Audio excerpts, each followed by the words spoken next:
Nou, ons almal het seker al die stereotypes gehoor. Die oudste kind is die verantwoordelike een, dit is so.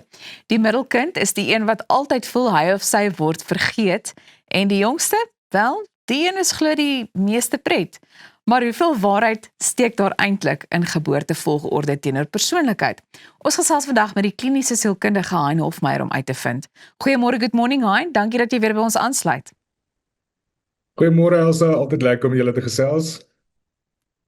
Goed, Hein, sê vir my, is daar werklik waarheid in die idee dat jou plek in die ry jou persoonlikheid beïnvloed wanneer mens fokus op iets soos 'n gesin?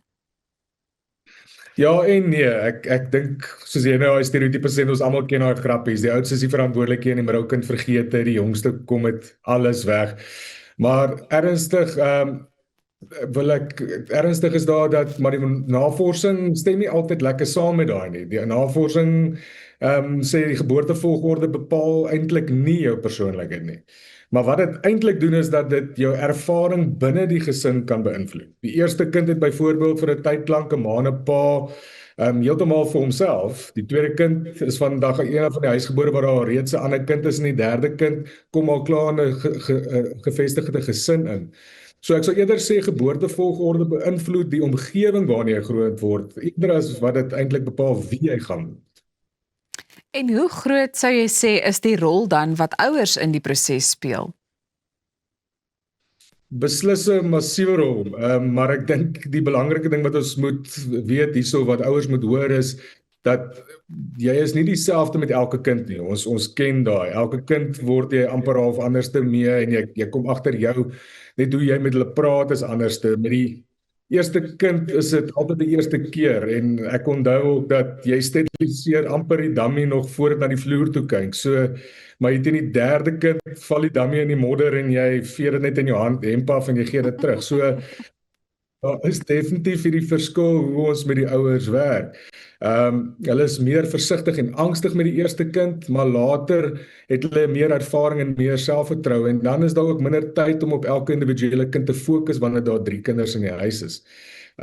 So die kinders het ons nou gesê is verskillend, so ons moet ook onthou dat die persoonlikheid wat hulle al reeds het, wat nie noodwendig geskep is deur die geboortevolgorde nie, maar net hulle persoonlikheid, 'n rustige kind en 'n baie impulsiewe kind gaan van selfsprekend verskillende reaksies by die ouers uitlok. So ek dink wat ek wil wegvat daar is dat dit werk beide kante toe. Ouers vorm kinders op 'n manier, maar kinders vorm ook hoe hulle geouer word deur die ouers. Nou, ek is baie opgewonde oor hierdie volgende vraag, want ons hoor altyd dat die oudste kind verantwoordelik, hardwerkend en so 'n bietjie perfeksionisties is, soms ook baie. Waar kom daardie beeld of prentjie vandaan? Ek dink daar's 'n heel eenvoudige verklaring daarvoor. Die oudste kind hoor gereeld die volgende dinge. Jy is mos die oudste, jy is mos die groot een. Help jou boetie, jy behoort van beter te weet. So daardie kind kry dikwels meer verantwoordelikheid wanneer dit word vir hom gegee deur sy ouers. So as jy vir 10 jaar lank daai boodskap kry dat jy die verantwoordelike een is dit dan nie vreemd dat jy jouself later sou begin sien nie.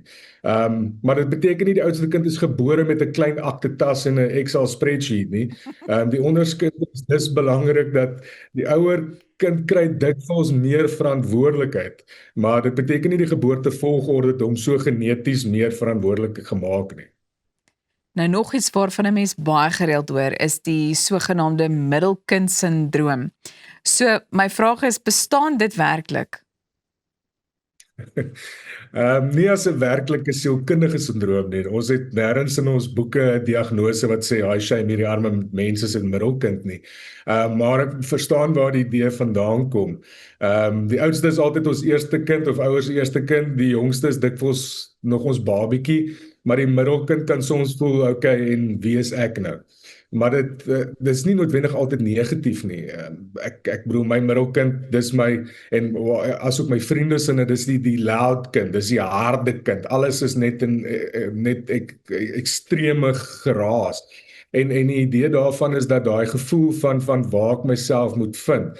En soos ons nou gesê het, dis nie noodwendig altyd negatief nie, maar baie navorsing wys dat middelkinders en mense kan partykeer dan self sterker wees en hulle kan samewerking leer om te probeer oor die weg kom. Die middelkind moet baie keer hierdie tegnieke leer van hoe moet ek tussen die oudste en die middelste, waar pas ek in en hoe moet ek myself aanpasbaar maak volgens 'n situasie. So, miskien moet ons nie noodwendig die middelkind as die vergete kind sien nie, maar juis is dit die kind wat baie vroeër leer om te onderhandel. Dit probeer ek vir myself oorreed hoekom hy so manipulerend is, maar hoe hy onderhandel en aanpas en so ook 'n eie plek probeer vind. Dis hierdie dinge is baie interessant want ek dink dit is regtig, jy weet, dis dinge waarvan 'n mens so gereeld hoor, maar 'n mens weet nie regtig nie. Goed, maar nou wil ek aanbeweeg en vir jou vra, is daar enige waarheid daarin dat laat lammetjies meer vryheid geniet en dalk ook makliker risiko's neem? Ek dink hier gaan baie ouers nou ewe skielik hulle koppe knik en lag en sê en absoluut. Teen die jongste kind het die ouers al baie ontspan. Die eerste kind mag dalk nie eers op die jungle gym geklim het sonder 'n helm nie en 2 volwassenes nie, maar teen die derde kind kom jy net daar aan en as daar darm nie bloed is nie, is dit okay en jy laat hulle weer opstaan. Maar die navorsing ondersteun nie sterk die idee dat jongste kinders vanselfs meer waghalsig of risikosoekend is nie. Weer eens op 'n genetiese vlak of so nie, maar wat wel kan gebeur is dat hulle definitief nie meer vryheid en meer blootstelling kry. Hulle sien wat doen die ouer kinders en dan probeer hulle dit ook. So hulle sien ook die ouerskapstyle dat maar Boetie kry dit reg as hy dit so doen en hulle leer dan weer eens ook hoe kan ek die stelsel gebruik om vir my dit meer te kan leer. So daar is definitief die idee dat die laaste kinders is meer waghalsig en definitief het meer vryheid, maar dis omdat die stelsel dit hulle toelaat om dit so te kan doen. Nou Hein, wat van kinders wat sonder sibbe groot word, jy weet, hoe beïnvloed dit hulle ontwikkeling? Wel, as jy na my kyk, is ek 'n wonderlike voorbeeld van hoe wonderlik alleen kinders kan wees. Maar daar's 'n onregverdige stereotype rondom die enigste kinders. Daar's gewoonlik hierdie idee dat hulle is bederf, hulle is selfsugtig of hulle self sosiaal ongemaklik kan wees. Nou, daai navorsing weer eens ondersteun dit nie. Hierdie is 'n stereotypes wat ons het en die stereotypes verstaan ons kom van 'n plek af, maar die enigste kinders kan net so goed sosiaal en emosioneel ontwikkel soos kinders met broers en susters.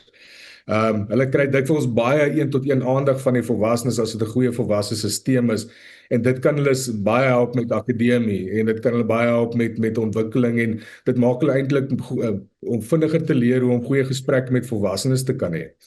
Maar wat hulle dan wel nou nie elke dag by die huis het nie, is daardie broer en suster oefenkamp.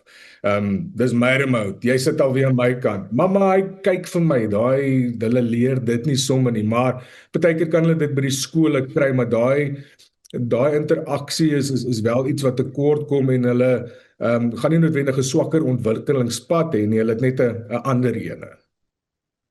Ek moet vir jou sê, ek dink nou dadelik ek lag, want ek wonder partykeer hoe dit in ons grimeerkunstenaar op stel se huis gaan, wanneer die sibbes waarskynlik, jy weet, dalk so 'n bietjie woorde wissel. Ek weet ook nie of dit gebeur nie, maar ek kan net dink dat dit iets baie naby aan 'n komedie kan wees. Maar as iemand dalk nou hierna luister en dink, dis presies my gesin, moet ons hierdie stereotypes ernstig opneem, of is elke kind maar uiteindelik bloot sy of haar eie mens? Ons het so 'n minuut oor.